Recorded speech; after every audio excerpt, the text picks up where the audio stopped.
Hey everybody, on the road with Beards and Dunn's back again. Hey Beards, how are you doing? Hey, doing good there, Dunn. I just got off of a guide trip on one of the local lakes here. We were fortunate, caught a bunch of walleyes and northern pike, and had a really great time. And you if you ask me this every week between now and the end of September, I'll say, well, I just got off the lake. It's been up here in Bemidji, Minnesota.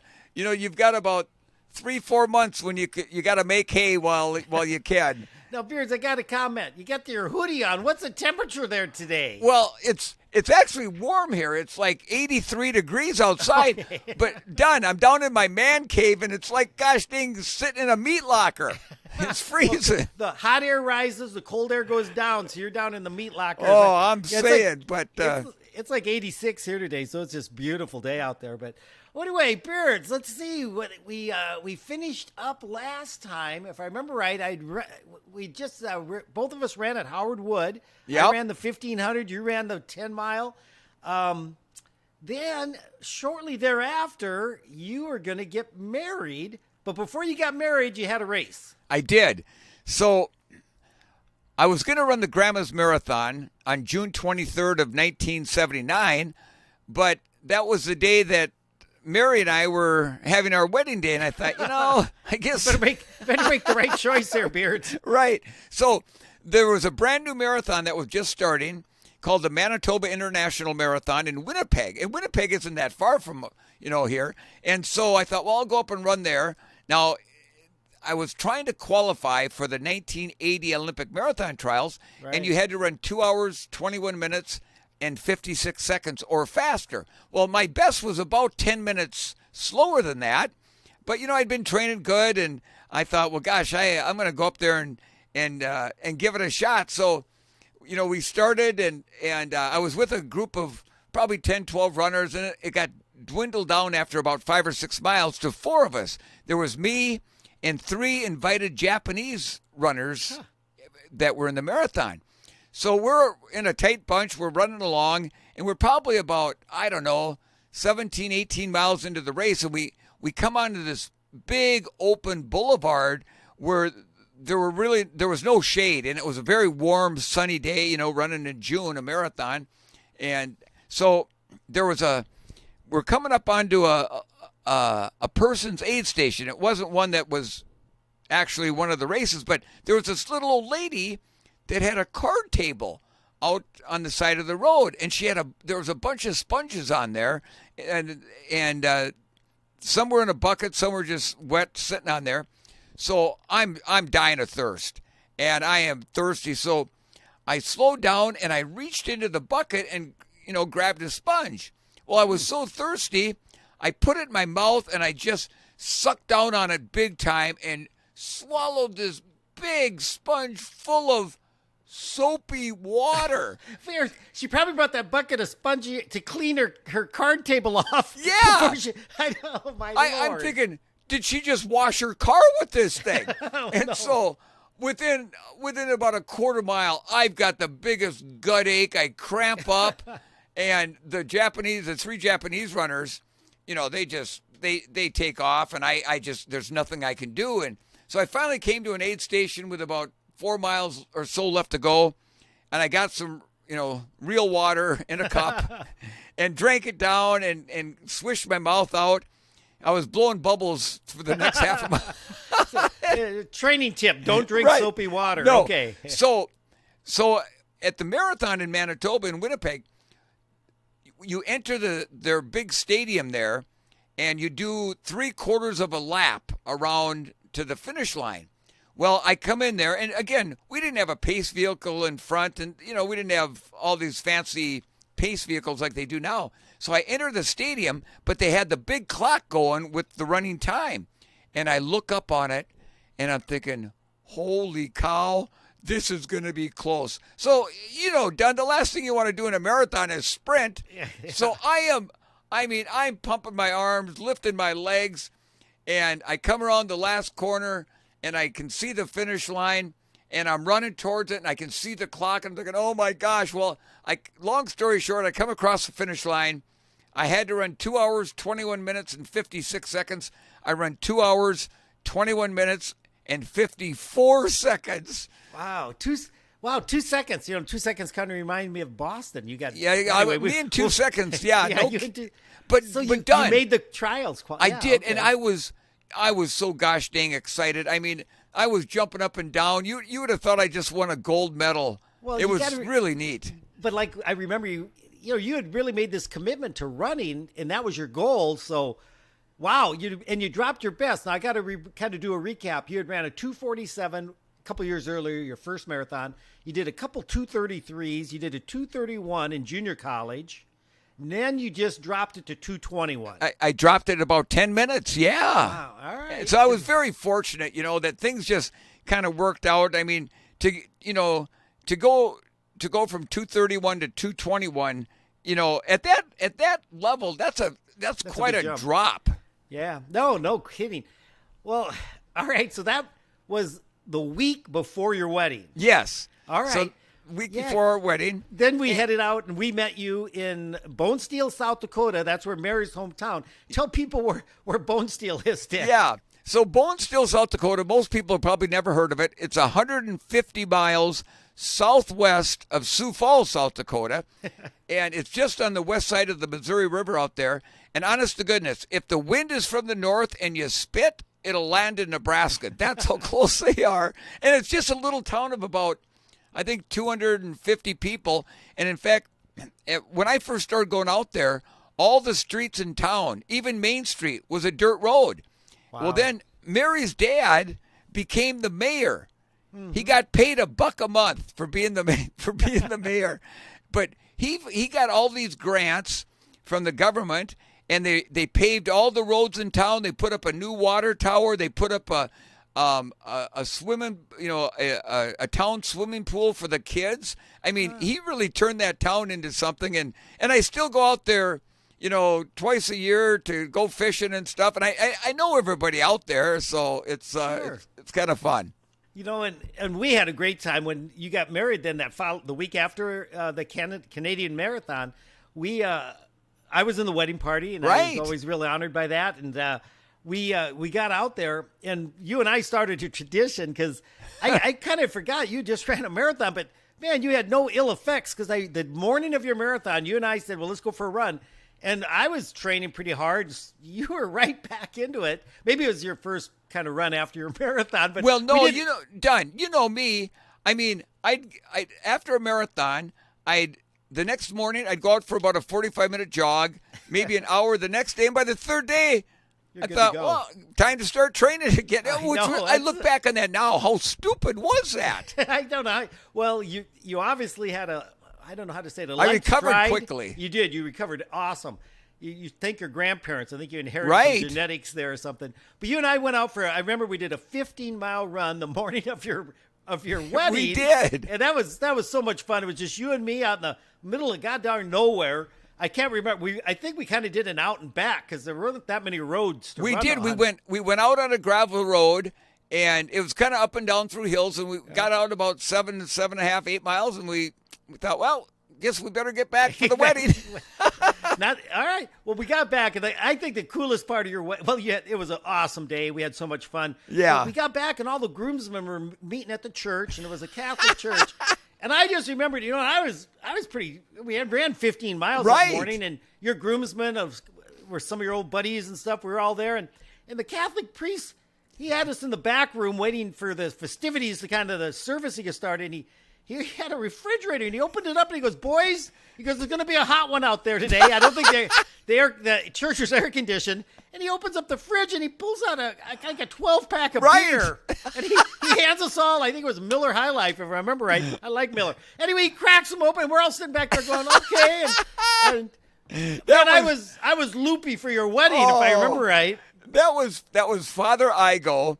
And he's the one that performed our ceremony, and he did. I'll never forget that. And I think he even had a beer or two with us. And I'm sure. And that's only in Bone Steel, South Dakota. And then that night, I swear, if there were only 250 people in town, they were all at that wedding dance because it was a hootenanny, as they used to say. Done. It really was. And now you got to remember, Mary's mom came from she had 15 brothers and sisters, and Oh, Mary's dad, Ed, had 14 brothers and sisters, and they all grew up and farmed around that area. So just bringing all that family clan in. What about a couple hundred people right there?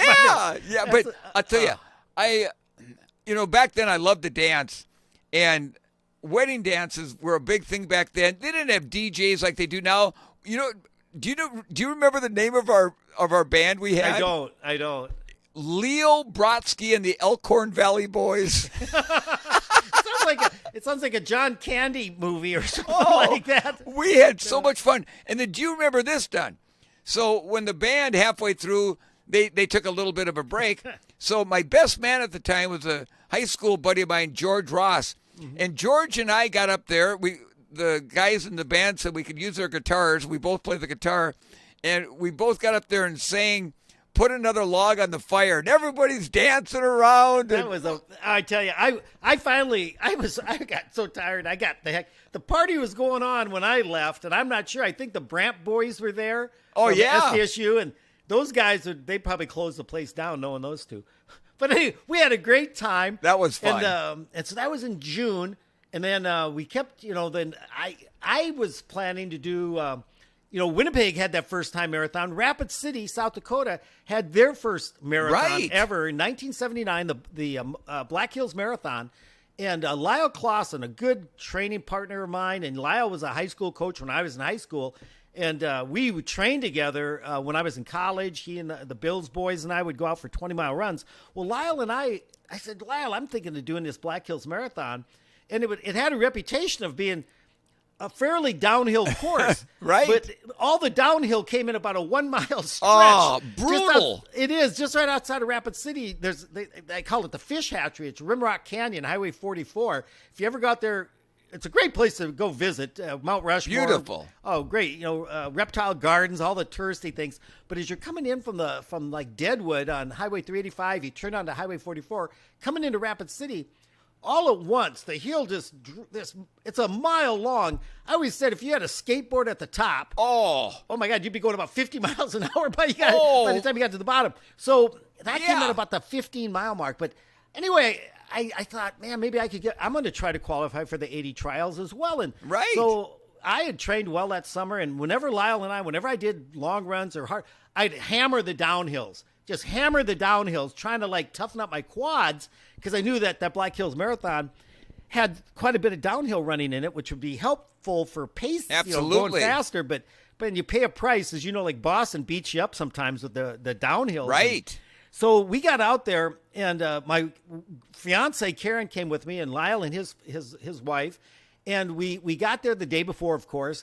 And we said, okay, carbo loading it's still a big thing, but it was really a big thing then. Oh, for sure. We went to a place called Shakey's Pizza. I don't know. Oh, I love Shakey's. Oh, Shakey's. Pizza. And Shakey had a buffet. It was like $10. All you can eat. It was probably like $5 then. I don't know. But I told Lyle, we're going to load up on pasta.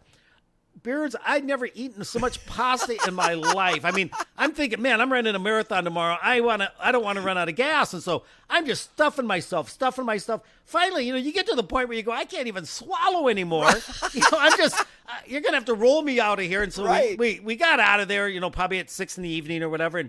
And we thought, well, let's just stay off our feet. We went back to our hotels. We stayed at some real cheap place, I think. Of course we did back then. Now, you got to remember, this is Labor Day weekend now. Labor Day weekend.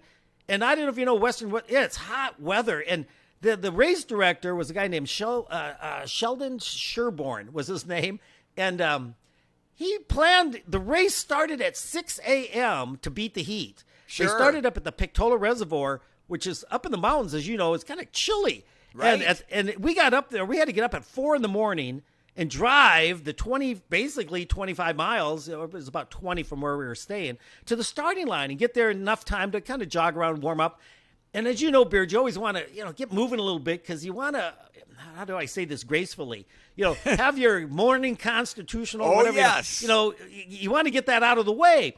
So I had just stuffed myself that night before, went to bed. I was drinking water through the night and stuff, and woke up and, drank some more water, and I think I had a little toast or something. I thought, man, I haven't had the urge to go to the bathroom yet. And I kind of thought, well, we got to drive up there. So we drove up there. had our running stuff on. I was jogging. You don't really warm up much for a marathon. No. Because you got plenty of time for that. Right. But you kind of jog a little bit, just loosen up a little bit and kind of get things moving. I kept going into the bathroom. Nothing. Oh. And, I felt full, but it's just like, oh, man. And they finally, I was the last guy out of the porta potty. They were like, okay, this is it. We're going to shoot the gun in 1 minute. And I got up to the starting line, and Lyle was standing there kind of wondering where was I? And you hadn't done anything Nothing. Oh. And I looked at Lyle, and I said, Lyle, I'm done. I said, I'm going to start running, and you know what's going to happen. I'm going to start cramping up. I'm going to have to use the bathroom. And he's like, don't worry about it. And I was just I was worried about that. And the gun went off, and Lyle and I had made a pact. I said, Lyle, if we're going to run to under 221.56, we need to pretty much be just around 520, 525 per mile. And he goes, yep, that makes.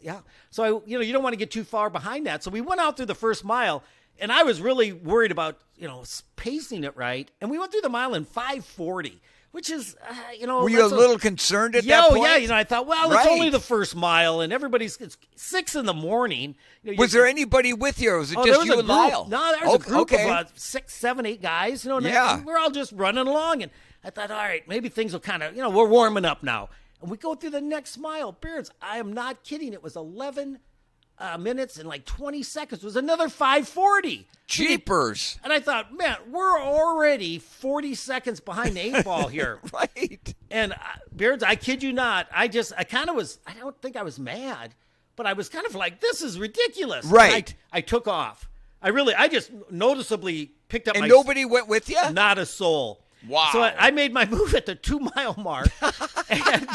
And you have to run about 4 miles to turn onto this Highway 44 to head down into Rapid City. And my fiance Karen was there at that corner, and it was already warming up. Right. I mean, I had my SDSU. I wore my SDSU top singlet, and I kind of thought, if it's going to get hot like it's supposed to, it was going to be in like 90 that day. That I'm going to want it. And back in the day, I don't know if you ever did it, Dick, but I'd run without a shirt on. Oh, sure. Nowadays, they say that's actually not that good because direct sunlight's probably going to heat you up as much as you want to cover yourself. But I had actually pinned my number onto my shorts in case I took my top off. Yeah, I wouldn't lose my number. But at about 6 miles, I took off my top and threw it to my fiance Karen. And I'm just running with a pair of shorts, and that's it. And I'm feeling pretty good now. And they didn't have splits. They had a 5 mile split. They had a 10 mile split. They had a 15. Way different back then than it is every now. 5 miles you had a guy yelling out your time if you could hear it. And so as we kept going, I kind of knew I was doing okay. And I got down into Rapid City, and I went down that goddamn hill, and I had a guy on a bike. His name was Steve Lindstrom, and Steve was a teammate of ours at South Dakota State. He was a heck of a 400, 800-meter runner. His dad, who's the head coach at Rapid City Stevens, Ken Lindstrom, was running the marathon. So his son, Steve, was out there supporting his dad on the bike. Yeah. And he had ridden up to me at about 15 miles, I think it was right after that downhill. And he said, hey, Mike, the guys in the back, my dad said, go for it. They said, who's up front? And Steven said, Mike Dunlap's up there. He's all by himself. Yes. And they said, go tell him just to go for it. And that really pumped me up. And I bet it did. And Steve claimed, he goes, Mike, I timed you going down that hill. You did a 5-minute mile going downhill. And I thought, yeah, cool. I'm making up all that time we lost. But Dick, I don't know if you know this, but when you get about 20-mile mark and you hit the flat, it was flat. I felt like I was running uphill. I bet. My legs, all that eccentric contraction, my legs were just like, man, they were getting tired. And I thought, okay, we get to the 20-mile mark. That's going to be the make or break. When I'll know what I need to do that last 10K in to get under, 221.56. Because, Dunn, now let me ask this. So the last 10K that is pretty much flat as a pancake. Oh, flat through Rapid City. Yeah. That's why that flood went through there. There was nothing to slow it down. But anyway, I'm looking at the mile markers. I saw 19. I know right where the 20-mile marker is. Our hotel was right beside it. And I get up there and I'm like, man, I can't wait to hear what my time is. This is nobody there. Nobody there. I'm like, I almost came to a stop. Oh. And it's like, where's the 20-mile split? And I found out later the guy who did the 5-mile split was supposed to jump ahead to be the 20-mile split. You know how they didn't have enough guys to do every time split. They jumped ahead. He hadn't got there yet. Now I could brag and say I beat the guy in his car. You were running too fast. But he had to wait for the last place guy to get by the 5-mile mark. Then he had to get in his car and pass all those runners coming down into Rapid City. Sure. Anyway, I was so bummed out. I thought, I don't know what my time is. It doesn't matter. Keep running. Keep running. Right. Oh, Beards, I got to the 24-mile mark, and they had an aid station. You know, it's kind of late in the game for an aid station. And I'd been hitting aid stations. I'm not a good drinker when I'm running, but I'd try to get a slurp in, I'd call it. I got more on me than I ever got in me. But I thought, man, at least, I'd always stop, and I kind of walk through the water stop and start running again. And it just was a kind of nice mental break. Nice little break, yeah. Oh, Beards, I got to 24, and there was an aid station. They were all excited. Like, hey, here comes the first runner. There's like 8 kids out there with glasses of water in their hands.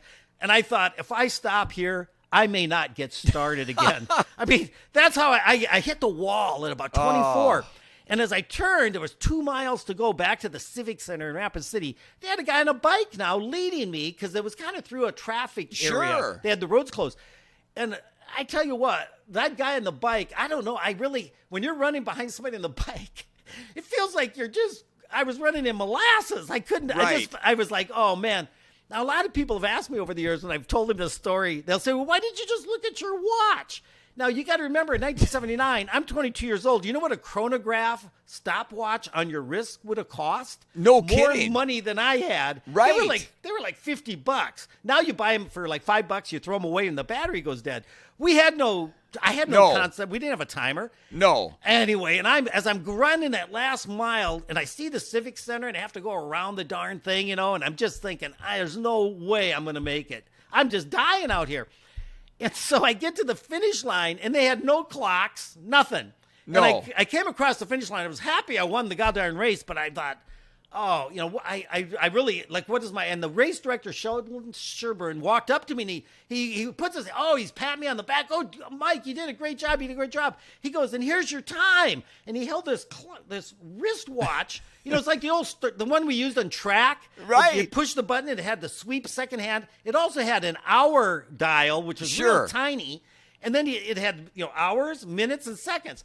I couldn't even hardly focus and see what that. I just said, what does it say? That's all I could say.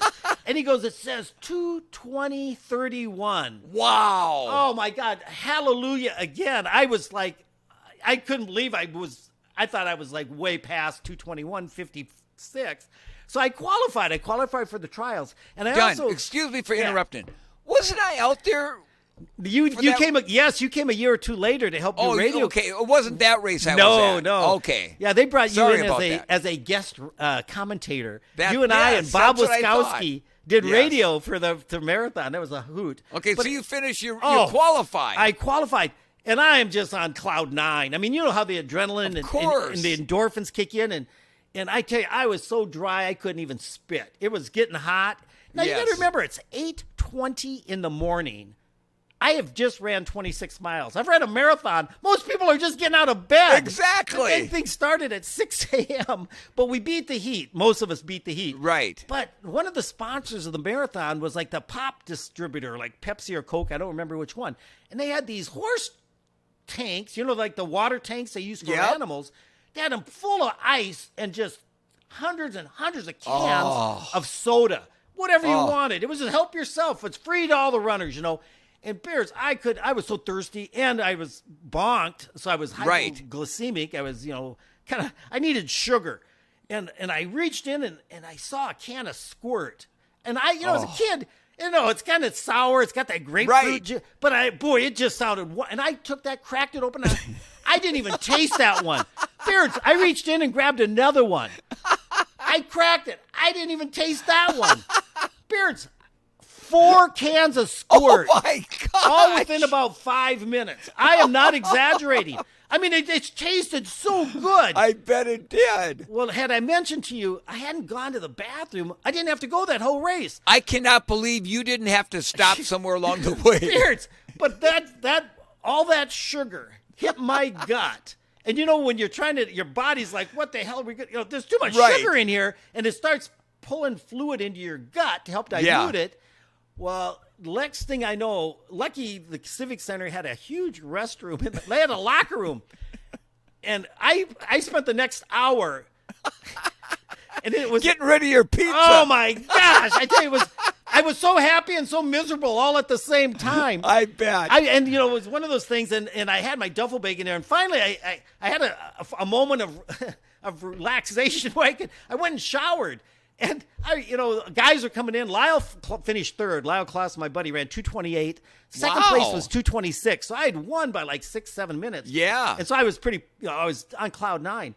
And I remember we're sitting in this locker room.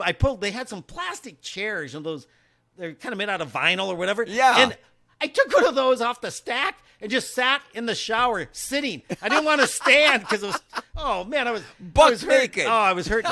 Well, here's the thing. It's like now 10:30 in the morning and Lyle's done. We're showered. I'm finally got over my bathroom episode. And it's like, we have to drive back to Sioux Falls. And so we go to Sheldon, this guy, Sheldon Sherburne, and we go, look, we need to get going. Can we just pick up our awards? I got a trophy, and I got the Stetson cowboy hat, which I gave to my father-in-law, and he loved that. And he said, well, Mike, you and Lyle got first and third. Our award ceremony is scheduled at 1:30 this afternoon at this park. We're going to have food there. He goes, if you guys aren't there, it's not going to be very much of an award ceremony. Right. And so we felt guilty. We said, okay, we'll hang around. And so we just sat there. It was Labor Day weekend, so the local telethon was going on in the Civic Center. So Karen and I, we all sat in there and watched the local DJs doing the telethon stuff. Well, anyway, so that was my fall marathon of 79. So I was kind of excited because I know you had run 2:20:54 in Canada. 2:21:54. 2:21:54. And so then I ran 2:20:31. So we both had qualified for the 80 trials. But you almost a minute faster. Oh, yeah. But I kind of took care of the beards there, put him in his place. But then you decided to do one more race that year. I did. So back then there was a big race called the Nike OTC. OTC stood for Oregon Track Club. Right. And it was a big race out in Eugene, Oregon, at the University of Oregon out there. And I wanted to get out there so bad. So I remember calling the race director, and he says, Dick, listen, here's the deal. You're just not fast enough for us to pay your ticket out here and all that. But if you can get out here, we'll put you up with a host family.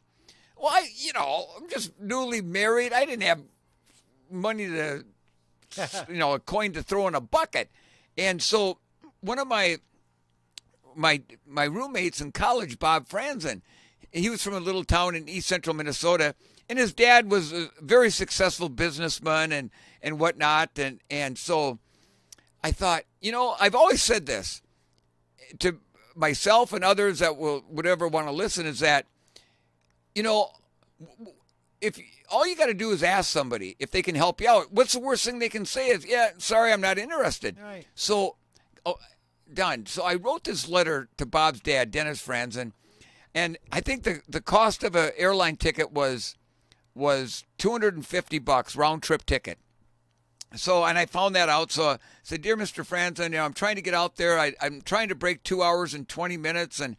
And listen, if I could somehow, borrow the money from you, and I'll pay you back. I'll even wear the name of your company on my jersey and stuff. And, thanks for at least, considering. Well, I didn't know if I'd even hear back. Well, about 5-6 days later, I get a letter in the mail, and I open it up. Dear Dick, first thing he said was, in big letters, thank you for asking. Wow. He goes, I'm more than happy to pay your airline ticket. You don't have to pay me back. You don't have to wear the name of my company on your shirt. And he said, by the way, I wrote the check for $500 so you could have a little spending money out there. That is awesome. I didn't know that. That was huge. That huge to me done. And now, can I bring this around? Didn't the number you wore at Boston when you ran 2:08? Yep. Did you sign it and give it to him?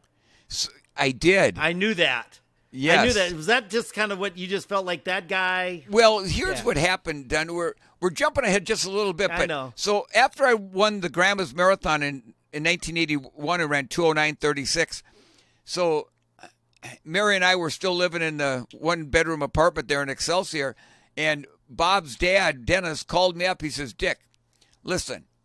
He goes, I've got a 100-year-old cabin, a real log cabin in the wilderness of the St. Croix River. There's trails and miles upon trails to run on. He says, you can live there for free, and I'll pay you. You'll be a spokesperson for my company, and I'll give you $800 a month.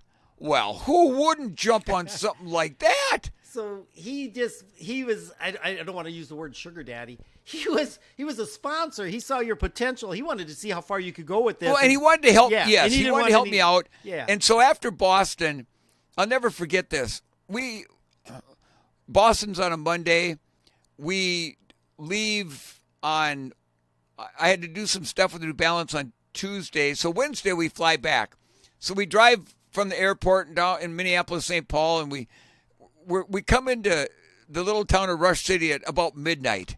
And you know how, like, when the homecoming football team's getting ready to play and they put all that print stuff on the windows of the stores in town? They had banners up. Every window said, congratulations, Dick, way to go.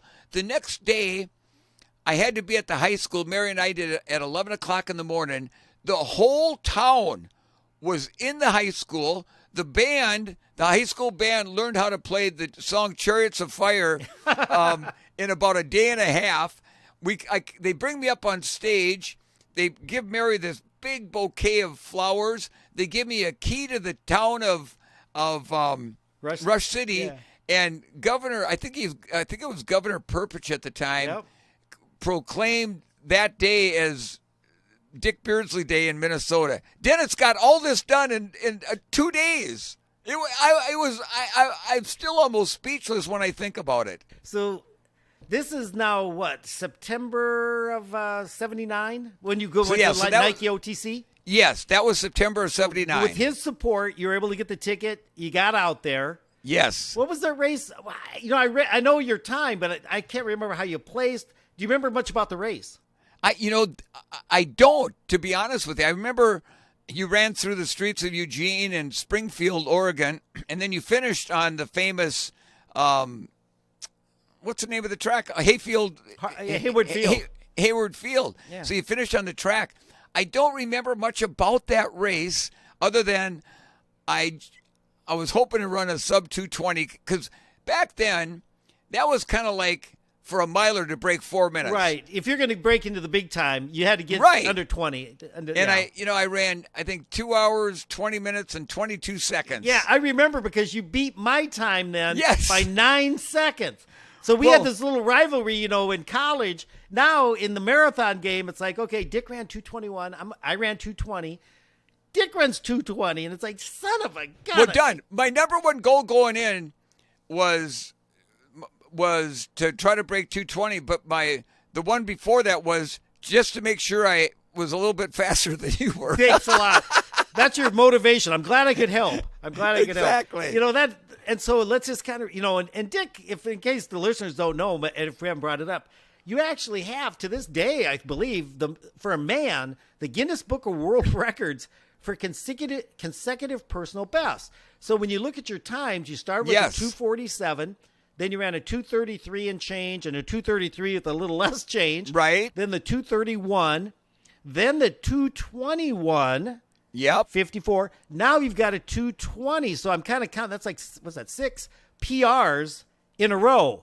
And then, and anybody who's, if you ever finished a marathon, congratulations.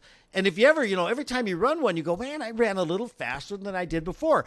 But there's so many variables that, the courses, the weather, your training, so the fact that you can't expect to do a personal best every time out. I never went in thinking, okay, I'm going to try to be a little bit faster. I just went in to try to run the best I could. And I didn't even know there was such a record until you called me one day and you go, Beards, you're in the Guinness World Book of Records. I go, for what? And they had a sports edition of that publication, and sure enough, I was in there, and it finally came to an end after I ran the 209.36 at Grandma's. Yep.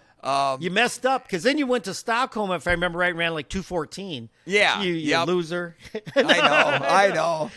We'll talk about that race some other day because that was kind of an interesting story. There's some good stories, yeah. And so, this is 1979, and the running boom was at full crest. I mean, Frank Shorter, Bill Rogers, the king of the road. These people, Craig Virgin was in college. All these American runners were pretty much dominating the running scene in the United States. Absolutely. The Kenyans hadn't gotten on board yet. No, there was a few Kenyans, but not like there are today that came over to run races in the U.S. But, it was so exciting. And when you're young like we were and training our minds out, and you would see these, and I'm going to brag a little bit. I ran 2:33, then I ran 2:29, then I ran 2:24, and then I ran 2:20. So I was knocking like 4 minutes off every year. And I thought, that's crazy. At this pace, I'm going to have the world record in 3 more years. Exactly. and so all the runners out there know it doesn't work that way, And it doesn't get any easier going that direction. No, and the hardest thing is, as you're reaching that, I always call it your ceiling, your physiological capability. And you don't know what that is. You really don't know unless you go out and apply yourself, do the training the right way. And it's kind of your genetics. Give them the opportunity to see where they'll take you. And you'll never know this if you don't really put the effort in to do it. But as you're approaching that, the improvements, the amount of work it takes to improve just a little bit more is just minutes. It's so much training for such little improvement. Well, and done, like you said, too, so much you can have the best training regimen going, and then if the weather's bad or you get a little bit of a side ache or a blister, you just don't know. Drink some soapy water. Right, exactly. or eat too much pizza the night before or something like that. Well, Beards, I tell you, I just remember this was an exciting time for me, and I think it was, it was kind of the snowball effect. As you're running and you're getting faster, I look forward to more training and more racing, and more racing. And that was never a problem to get motivated. Well, and Dan, you lived in Sioux Falls. We lived up outside the Twin Cities there when we were kind of at that point in our running careers. But I always remembered, like when you and Karen would come to visit or we'd come down to Sioux Falls, I couldn't wait just of the close friendships we've had for 40-some years. But when you and I would go out for runs, gosh dang it, that was fun. And that cabin that you were we'll probably talk about that a little more later, that Rush City cabin, it was right on the St. Croix River. And in fact, if anybody ever gets a map and you look at the St. Croix River separates Minnesota and Wisconsin, and it's kind of like a Native American silhouette, the side view of a Native American man, and the tip of his nose is where that goddamn cabin was, right there. And you could get up in the morning, and if you had their window open in that cabin, you could chuck a rock out of it, and it would land in the freaking river. That's how close you were. That's how close we were. And we would jump in a boat, and you'd motor us across to the other side of the river. I would never want to swim that river. And then we'd jump out, and it was like endless trails over in Wisconsin. You wouldn't see a living soul, no civilization. Might see a bear or deer or something like that. But so ideal training. Well, Bruce, this is good. Hey, so we're kind of wrapping up the decade. The 1979's coming to a close. And so 1980, man, that's just a whole new horizon and some great stories. Absolutely. All right. Absolutely. We'll keep it rolling, Matt. Yeah, absolutely. And we want to thank everybody for listening. And if you have any questions for Dunn and myself or comments about the show, you can contact us directly on our website at beardsanddunpod.com or leave us a comment on our Facebook, Instagram, or Twitter, all at Beards and Dunn Pod. Yeah. And of course, if you're watching on YouTube, you can actually see our pretty faces on that. But you can leave a comment or subscribe, and I don't blame you if you don't want to see that. But Beards, it's always a joy to see you and visit with you. I look forward to the next time we get together and chat. I do. We'll see you next week, Dunn, and everybody, we'll see you next week. Take care. Stay in the boat, Beards.